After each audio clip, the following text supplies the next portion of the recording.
हाय दोस्तों, विशाल success point में आपका स्वागत है। आज हम नई वीडियो विशाल सक्सेस पॉइंट में लाए हैं। हम आज सिग्मा बॉन्ड और पाई बॉन्ड के बारे में थोड़ा जानकारी लेते हैं। कैसे कोई यौगिक में कितना सिग्मा बॉन्ड और कितना पाई बंधन होगा, कैसे होगा, इस बात को आज हम देखेंगे। तो सबसे पहले सिग्मा बॉन्ड कोई यौगिक के तत्व के बीच अगर सिंगल बॉन्ड है तो वह बॉन्ड सिग्मा बॉन्ड कहलाएगा। कोई यौगिक के तत्व के बीच डबल बॉन्ड है तो पहला बॉन्ड सिग्मा और दूसरा बॉन्ड जो है वह पाई बॉन्ड कहलाएगा। कोई यौगिक के बीच में अगर ट्रिपल बॉन्ड है तो पहला बॉन्ड सिग्मा, दूसरा बॉन्ड पाई और तीसरा बॉन्ड भी पाई कहलाएगा। अब हमें देखना है कि कैसे कोई यौगिक में हम सिग्मा बॉन्ड और पाई बॉन्ड निकालेंगे। अगर आपको ये फॉर्मेट याद रहता है तो आप इजीली आसानी से बना सकते हैं सिग्मा बॉन्ड और पाई बॉन्ड को। किसी यौगिक में कितना सिग्मा बॉन्ड है, पाई बॉन्ड है, आप ज्ञात कर सकते हो। बस थोड़ा सा इस बात को ध्यान में रखिएगा। चलिए अब हम बात करते हैं आगे और लिखते हैं। जैसे इस बार सेंटअप एग्ज़ाम में पूछा गया था कि फिनॉल और बेंजीन में सिग्मा और पाई बॉन्ड कितना होता है। तो हम बात करते हैं पहले फिनॉल का। तो सबसे पहले फिनॉल का आप सूत्र लिख लीजिए C6H5O6 OH सॉरी, ये सूत्र होता है। ये जो यौगिक है या एरोमेटिक होता है या एरोमेटिक यौगिक है, तो इसको सबसे पहले संरचना को आप बना लीजिए। संरचना बन गया।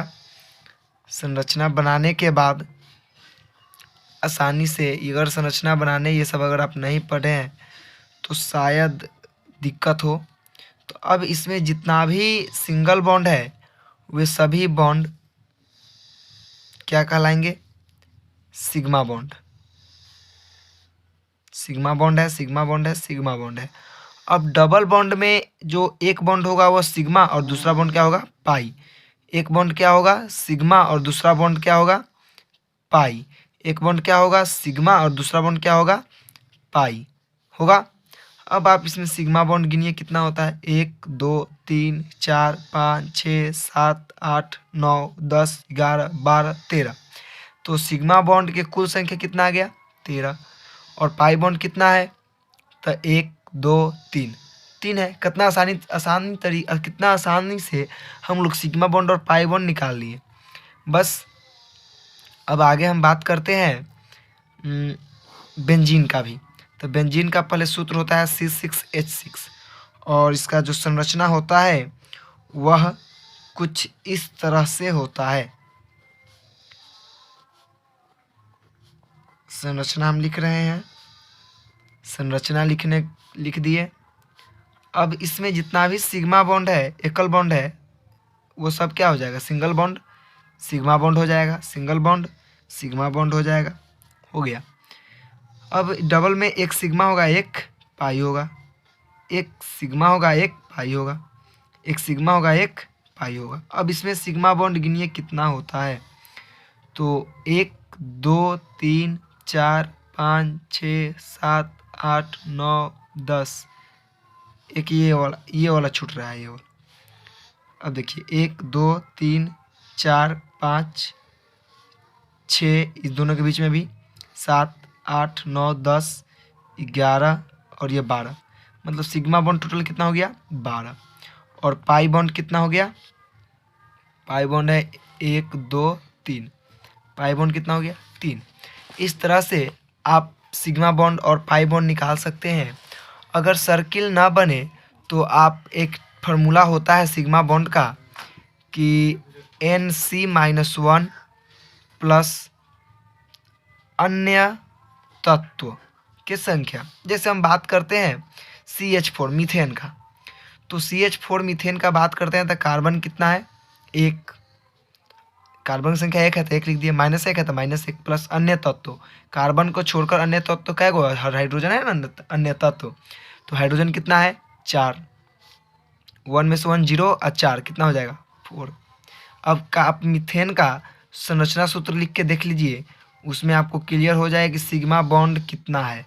सब सिंगल बॉन्ड है, सब सिग्मा बॉन्ड होगा, 4 गो है क्या।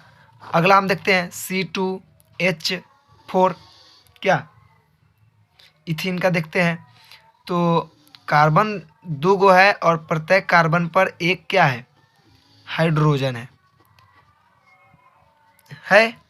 तो ये सिग्मा, ये सिग्मा, ये सिग्मा, एक पाई, ये सिग्मा, ये भी सिग्मा।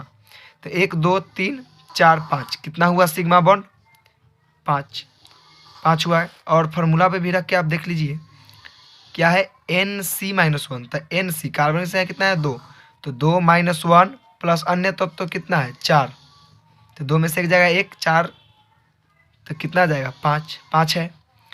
अब आप पाई बॉन्ड कैसे ज्ञात करेंगे, तो टोटल बॉन्ड कितना है 1 2 3 4 5 6, तो टोटल बॉन्ड में से सिग्मा बॉन्ड घटा दीजिए तो एक आ गया, ये आ गया पाई बॉन्ड। इस वीडियो समझ में आया हो तो कमेंट करके बताया। चैनल को सब्सक्राइब जरूर कर ले, लाइक से मतलब नहीं है, सब्सक्राइब से मतलब, ताकि आपका नोटिफिकेशन गिरते रहे। धन्यवाद video, thank you watching this.